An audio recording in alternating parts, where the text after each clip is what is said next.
Sir, मुझे लगता है नेता प्रतिपक्ष को शायद इतिहास बहुत ज्यादा याद नहीं है। उनको ये याद नहीं है कैसे कांग्रेस की वजह से जम्मू कश्मीर का क्या हालत हुई। उनको ये याद नहीं है कैसे आज भी भारत की करके रखी है।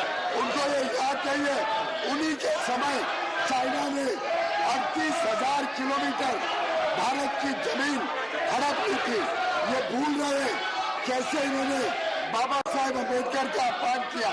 ये भूल रहे हैं किस प्रकार से सरदार वल्लभ भाई पटेल को रोका कि वो कुछ कश्मीर में कर सके। ये श्यामा प्रसाद मुखर्जी का बलिदान भूल रहे हैं।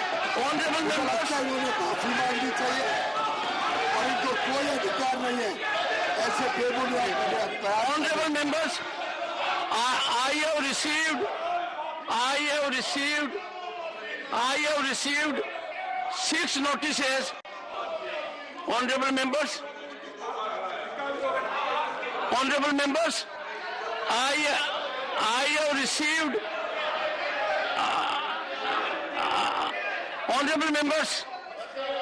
Honorable members, in spite of my ruling, we continue to use a rarest of rare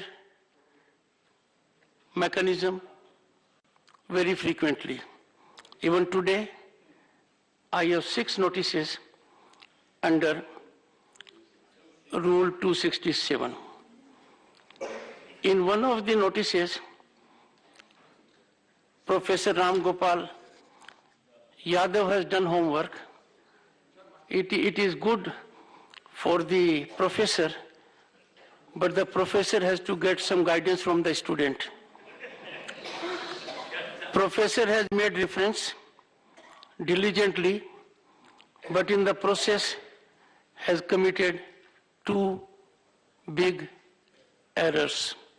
One, the professor was in hot haste and therefore submitted his notice before Rajya Sabha rose for the day yesterday. His notice was received at 4:46 p.m. on 19 December and that session was in progress. Number 2, the best way to learn a subject, professor, is to teach it. So I will be teaching Rule 267 now, in the process learning it. Professor has indicated very fairly, and I'm grateful to him, that one of the distinguished members has followed the rule proviso and has indicated, यद्यपि सदन की नियमावली में महत्वपूर्ण विषय पर चर्चा कराने जाने के संबंध में नियम 176 व 180 उपलब्ध है, क्योंकि 267 cannot be raised if you can raise an issue in any other rule. पर आगे प्रोफेसर साहब ने क्या कहा है, इन नियमों के तहत संबंधित मंत्री की सहमति आवश्यकता है। प्रोफेसर साहब, मंत्री की सहमति आवश्यकता नहीं है। This house will not transact any business with the permission of any member or a minister. Permission मेरी है, आपको सजेस्ट किया जाता है और ये आदत मेरी बदल। और एक बड़ी खबर अब आपको बता दें, कांग्रेस की वजह से जम्मू कश्मीर की ऐसी हालत हुई है। पीयूष गोयल की वजह की तरफ से ये कहा गया है, खड़गे के बयान पर पीयूष गोयल ने निशाना साधा है। अपने बयान पर माफी मांगे खड़गे। पीयूष गोयल माफी की मांग कर रहे हैं। उनका कहना है कि मल्लिकार्जुन खड़गे ने जो विवादित बयान दिया है उस पर वो माफी मांगे। खड़गे से माफी मांगने को लेकर सदन में जबरदस्त हंगामा हो रहा है। कल माननीय मल्लिकार्जुन खड़गे जी जो नेता प्रतिपक्ष हैं, उन्होंने इतना अभद्र भाषण दिया है अलवर में और इतनी बुरी तरीके से, इतनी बुरी। Hear your leader. You can't hear your leader even. बहुत दुर्भाग्य है जिस प्रकार का भाषा का उपयोग किया गया। Everyone will be heard in rapt attention. Leader of the House and leader of the opposition. जिस प्रकार and their voice must be heard. Please.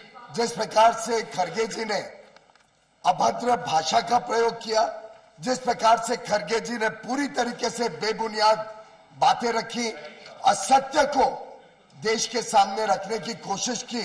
मैं उसकी घोर निंदा करता हूं और उनसे माफी की मांग करता हूं। उन्होंने माफी मांगनी चाहिए भारतीय जनता पार्टी से, माफी मांगनी चाहिए सदन से, जिसके अधिकांश मेंबर भारतीय जनता पार्टी के।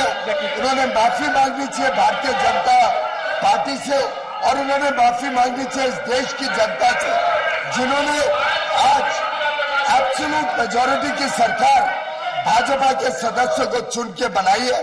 आज विश्व की सबसे बड़ी पार्टी भारतीय जनता पार्टी, और जिस प्रकार से अभद्र भाषा उन्होंने उपयोग किया, जिस प्रकार से उन्होंने अपनी सोच का दर्शन दिया, उन्होंने अपनी बहुत ही ईर्ष्या का दर्शन दिया।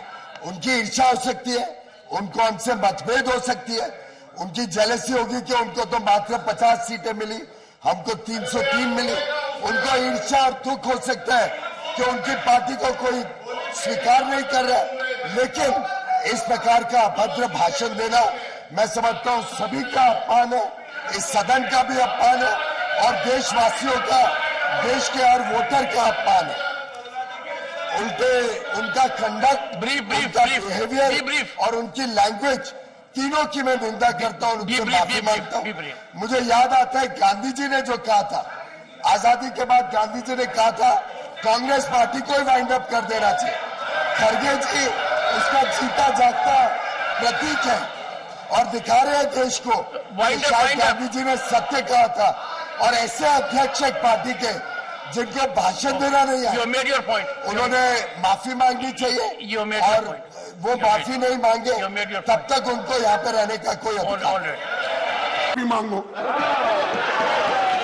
और दूसरी बात, वहां पर बात ऐसी आई कि देश को एकता रखने के लिए ये कांग्रेस पार्टी ये सब भारत तोड़ो यात्रा कर रही है, ऐसा क्रिटिसाइज उन्होंने किया।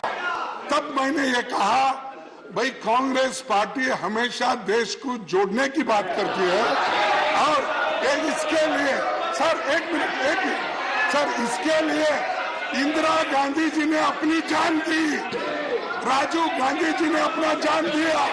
आप कौन लोग इस देश के एकता के लिए अपनी जान दिए?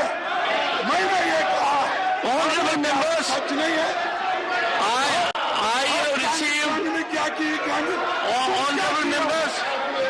तुम क्या किए हो?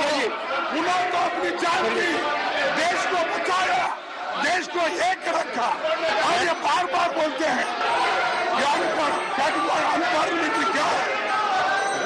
ऐसे लोगों से सुनना नहीं चाहते।